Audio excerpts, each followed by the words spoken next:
Hello everyone, welcome back to my channel. कैसे हैं आप सब? आई होप आप सब लोग ठीक होंगे। बहुत दिनों के बाद तो नहीं, लेकिन हाँ, एक दो दिन बाद ही मैं आज अपना वीडियो लेकर के आ गई हूँ। और आज का जो रिव्यू हम करेंगे वो करेंगे अनुपमा सीरियल के बारे में। आप लोग सोच रहे होंगे कि अचानक से मैं सीरियल के बारे में क्यों बात करने आ गई, क्योंकि भाई ये सीरियल है ही ऐसा जिसके बारे में बात करना चाहिए।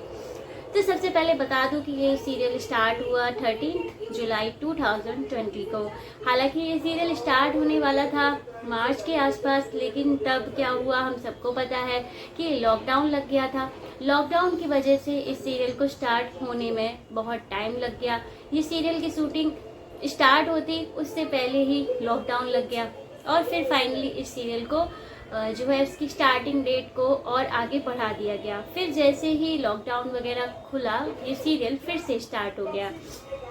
और जैसे ही ये सीरियल स्टार्ट हुआ, इसके फर्स्ट एपिसोड से ही लोगों का दिल इतना ज़्यादा इससे अट्रैक्ट हुआ। सबसे ज़्यादा जो लोग इस सीरियल से अट्रैक्ट हुए हैं वो थी होम मेकर लेडीज़, यानी कि जो हाउसवाइफ होती हैं, वो इस सीरियल से बहुत ज़्यादा अट्रैक्ट हो गई, रिलेट करने लगी। उनको तो ये लगा कि ये कहानी अनुपमा की नहीं बल्कि उनकी ही कहानी है, क्योंकि अनुपमा उस समय में जो सीरियल स्टार्ट हुआ था तो वो प्रॉपर एक होम मेकर की कहानी दिखाई गई थी। अनुपमा एक होम मेकर थी, यानी हाउसवाइफ थी, जो हर वक्त पूरे दिन बस घर में खाना बनाना, अपने बच्चों की देखभाल करना, अपने घर के जो सीनियर हैं, सिटीजन्स हैं, लाइक उनकी सासू माँ, उनके जो ससुर हैं, इन सब की केयर करना, पति के हर वक्त हर छोटी से छोटी चीज़ का ध्यान रखना, ये सब कुछ दिखाया गया था। उस समय में जो अनुपमा है, उनके पति जो है वो वनराज शाह का थे। और उस समय ये सीरियल जब लोग देख रहे थे तो लेडीज इस सीरियल से इतना ज़्यादा अट्रैक्ट हो गई, जो कि घर का काम करते करते दिन रात अपना काम करके उसके बाद जब रात में सीरियल देखने बैठती हैं, और जब उन्होंने सीरियल में अपनी ही कहानी को देखना स्टार्ट किया अनुपमा के तौर पे, तो उन लोगों के लिटरली आंखों में आंसू आने लगे। हर औरत को लगा कि ये अनुपमा की कहानी नहीं बल्कि मेरी कहानी है। उसके बाद क्या, सीरियल ने भाई 1 महीना भी नहीं लगा इस सीरियल को, यानी 1 से 2 हफ्ते में ही टीआरपी में नंबर 1 की रैंक हासिल कर ली। और आज तक ये सीरियल सोचिए 2025 चल रहा है और अभी तक ये सीरियल भाई टॉप में नंबर 1 पर ही रहता है। सोचिए, टीआरपी में नंबर 1 पे इतने सालों तक अपनी पोजीशन को बरकरार रखना इतना आसान नहीं है किसी भी सीरियल के लिए। कभी कभार ये डगमगाया, सेकंड नंबर पे आया, लेकिन फिर भी टॉप में बने रहना ही बहुत बड़ी बात है। अब बात करते हैं कि ये सीरियल क्या आज भी उसी कहानी पर चल रहा है? तो जी नहीं, बिल्कुल भी नहीं। अनुपमा पहले 3 बच्चों की माँ थी और आज 3 से 4 बच्चों की दादी माँ बन चुकी हैं। सोच के आप लोगों को अजीब लग रहा होगा, अगर आपने ये सीरियल पहले देखा होगा और आज देखना बंद कर दिया होगा तो आप लोगों को भी लग रहा होगा कि इसकी कहानी इतनी आगे बढ़ चुकी है। भाई इतनी आगे बढ़ चुकी है कि अब तो ये कहानी बिना सिर पैर की हो चुकी है। बिना सिर पैर की मतलब समझ रहे हैं, शुरू हुई थी एक होम मेकर की कहानी पे और जाने कहाँ से कहाँ ये कहानी पहुँच चुकी है। इवन रिसेंटली अभी इस सीरियल में एक ट्रैक चल रहा था जिसमें दशहरा के समय में ये अपने फ्रेंड सर्कल के साथ में घूमने गई हुई थी अनुपमा, और इन्हें वहाँ पे ऐसा लगा कि इनके बेटे की आत्मा यानी समर की आत्मा को शांति नहीं मिली है, और ये बस अपने बेटे की आत्मा को शांति दिलाने के लिए सारे पैतरे आजमाने लगी। और भाई सोचने वाली बात है कि इनका बेटा जो समर है उसका भी बेटा है अंश, यानी कि जो समर का जो बेटा अंश है वो ऑलरेडी यंग हो चुका है, उसकी भी शादी हो चुकी है प्रार्थना नाम की लड़की से। और सोचने की बात है कि अभी तक इनके समर ने इन्हें ये नहीं बताया था अनुपमा को कि उनकी आत्मा को शांति नहीं मिली है। भाई ऐसा भी बिना सिर पैर का ट्रैक क्या ही करना कि सीरियल कहाँ से कहाँ पहुँच चुका है कि हंसी आ जाती है कभी कभी देखने में। लेकिन ठीक है, फिर भी लोगों को इंटरेस्ट आता है देखने में, क्योंकि लोगों को टाइम पास तो करना ही है।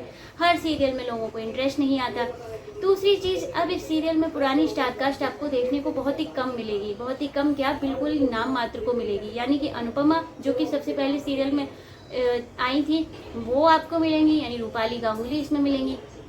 दूसरा, इनके जो बाबूजी का रोल प्ले कर रहे थे अनुपमा के, वो सेम टू सेम मिलेंगे। इसके अलावा आपको एक भी पुरानी स्टारकास्ट इस शो में देखने को नहीं मिलेगी। यानी वनराज शाह का रोल प्ले करने वाले सुधांशु, उन्होंने भी ये शो छोड़ दिया था। काव्या, उन्होंने भी छोड़ दिया था। बहुत सारे ऐसे एक्टर्स हैं जिन्होंने अपनी धीरे धीरे करके इस सीरियल को टाटा बाय बाय कर दिया, लेकिन बस बचे हैं तो अनुपमा और अनुपमा के बा और बाबूजी। बाकी और एक और बंदा है, वो है देविका, जो कि अनुपमा की फ्रेंड है। बाकी के सभी लोग इस सीरियल को छोड़ चुके हैं।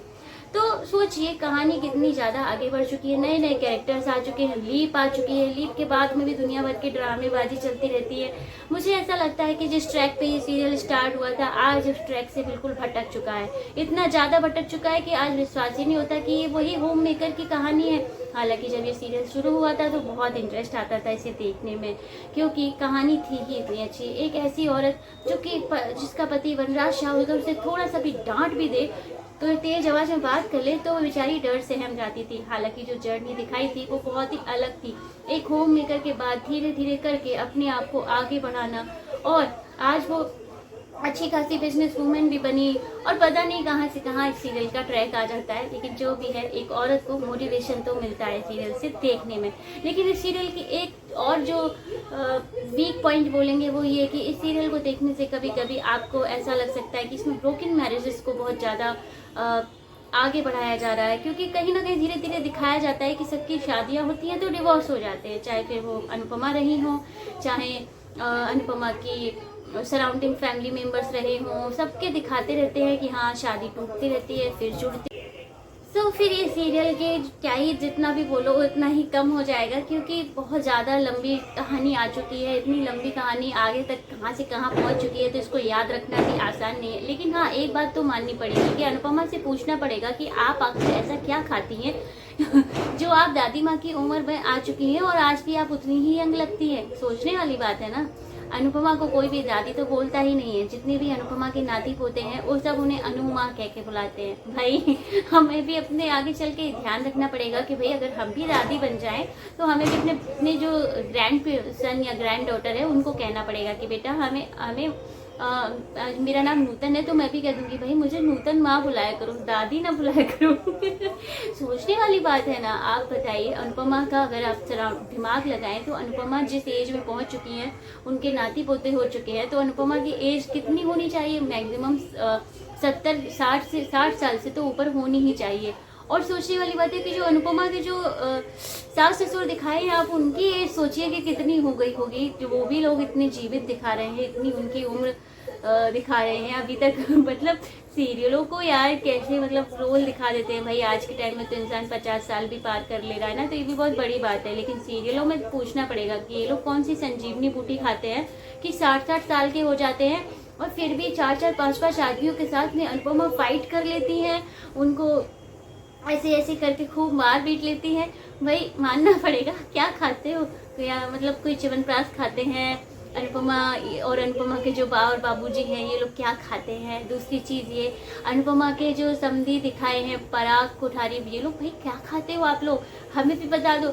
हम 30 के हुए हैं अभी और हमारे चेहरे में इतना ज़्यादा डलनेस आने लगी है कि हम जो सोचते हैं कि भाई हमें अनुपमा वगैरह से पूछना चाहिए कि इनके नाती पोते होने का दिखा रहे सीरियल में मतलब कुछ तो सोचिए, थोड़ा सा एज दिखाइए, हल्का सा हेयर्स वाइट कर दीजिए, फेस में थोड़े रिंकल्स दिखा दीजिए। आजकल का तो मेकअप इतना ज़्यादा स्ट्रॉन्ग है कि आप मेकअप से ही एज दिखा सकते हो, लेकिन नहीं, अनुपमा की एज कोई नहीं दिखा रहा है सीरियल में। बस ऐसा लगता है कि अनुपमा ना हो गई कि क्या हो गया, अनुपमा ना हो तो फिर ये सीरियल बंद ही हो जाएगा।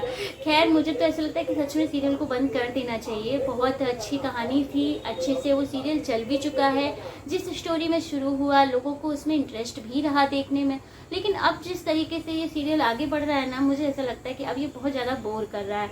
इवन जो ट्रैक अभी आ रहे हैं सब ब्रोकन मैरिजेस के आ रहे हैं, किसी की शादी टूट रही है फिर दूसरी शादी हो रही है, ऐसी चीज़ें कभी ना थोड़ा सा समाज के लिए प्रॉब्लमेटिक हो जाती हैं। वैसे ही हमारे समाज में कितनी ज़्यादा प्रॉब्लम्स क्रिएट होने लगी है। रियलिटी में बता रही हूँ कि सोसाइटी बहुत चेंज हो चुकी है आजकल, लेकिन अब इस तरीके की चीज़ें अगर हम देखते हैं तो थोड़ा सा उस चीज़ से भी बहुत इफेक्ट पड़ता है।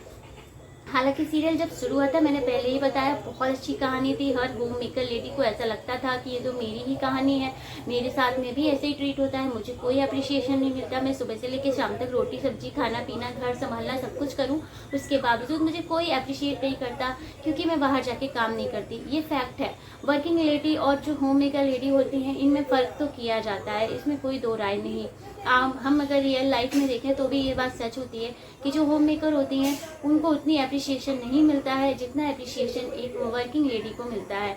लेकिन लाइफ चाहे वर्किंग लेडी की हो, अगर मैं रियल लाइफ की बात करूँ तो चाहे लाइफ एक वर्किंग लेडी की हो चाहे एक होम मेकर की हो, तकलीफ भरी लाइफ दोनों लेडीज़ की है। क्योंकि जो वर्किंग लेडी होती है वो भी अपने बच्चों को कैसे बाहर छोड़ के जाती है ये वही औरत जानती होगी जो वर्किंग है। और एक होम मेकर भी अपने आप को कैसे मैनेज करती है, भले ही वो घर में रह के काम करती है लेकिन उसको बुखार में भी खाना बनाना पड़ता है क्योंकि उसे अपने बच्चे को एक घर में हेल्दी डाइट देनी होती है। तो सोचिए, लाइफ तो दोनों ही लेडीज़ की तकलीफ भरी है, चाहे फिर वो वर्किंग लेडीज़ हो चाहे होम मेकर हो। सो आई होप आपको अनुपमा का ये रिव्यू मेरा अच्छा लगा होगा, अनुपमा सीरियल को लेकर के। अगर आपने भी कभी ये सीरियल देखा है और आपको कैसा लगता रहा ये सीरियल, ज़रूर कमेंट करके बताइएगा। आज अगर देखना बंद कर दिया है तो भी रीज़न बताइएगा कि क्यों आप लोगों को भी ये सीरियल पसंद नहीं आता, या फिर पसंद आता है तो भी ज़रूर कमेंट करके बताना कि ये सीरियल कैसा लगता है। क्योंकि जब ये सीरियल शुरू हुआ था वो मैंने बताया कि ये होम मेकर की कहानी पे शुरू हुआ था। मेरे रिव्यू आप लोगों को कैसा लगा है ये भी कमेंट करके बताइएगा। चैनल पर नए हो तो सब्सक्राइब करना बिल्कुल भी मत भूलना। और हाँ फ्रेंड्स, आप लोगों ने काफ़ी सपोर्ट किया है। मैंने 0 से स्टार्ट किया था, 100 से ऊपर मेरे सब्सक्राइबर हो चुके हैं, तो मेरे लिए ये बहुत बड़ा अचीवमेंट है। और धीरे धीरे करके बस आप सबसे इतनी रिक्वेस्ट है, 1K सब्सक्राइबर कंप्लीट करा दीजिए। और आप सबको पता होगा कि YouTube पे 1K सब्सक्राइबर बहुत ज़्यादा ज़रूरी होते हैं। मैं आप लोगों से बस इतना ही एक्सपेक्ट करती हूँ कि आप सब मेरा सपोर्ट करें, क्योंकि मैं बहुत कोशिश करती हूँ ढंग से रिव्यूज़ लेकर के आने के।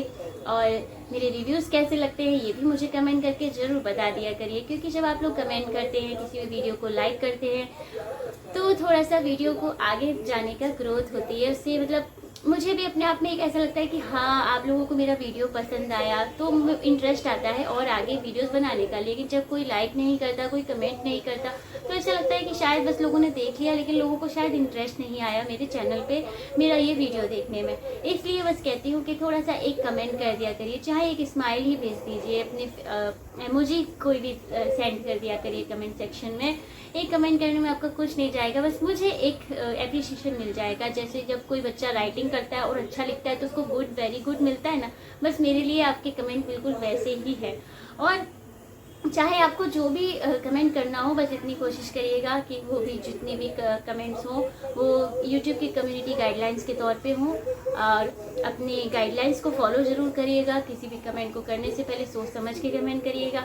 मिलते हैं नेक्स्ट रिव्यू में, तब तक के लिए tata, bye bye, see you. Channel पर नए हो तो सब्सक्राइब करना बिल्कुल भी मत भूलिएगा। और पहले से चैनल पे है तो बताइएगा आज का अनुपमा का रिव्यू कैसा लगा मेरा। और मिलते हैं नेक्स्ट रिव्यू में। और अगर आप किसी और टॉपिक पे रिव्यू देखना चाहते हैं तो आप मुझे कमेंट सेक्शन में भी बता सकते हैं कि आपको कौन से टॉपिक पे रिव्यू देखना है, तो मैं उसके बारे में भी सर्च जरूर करूंगी और आपके साथ में डिस्कस करूंगी।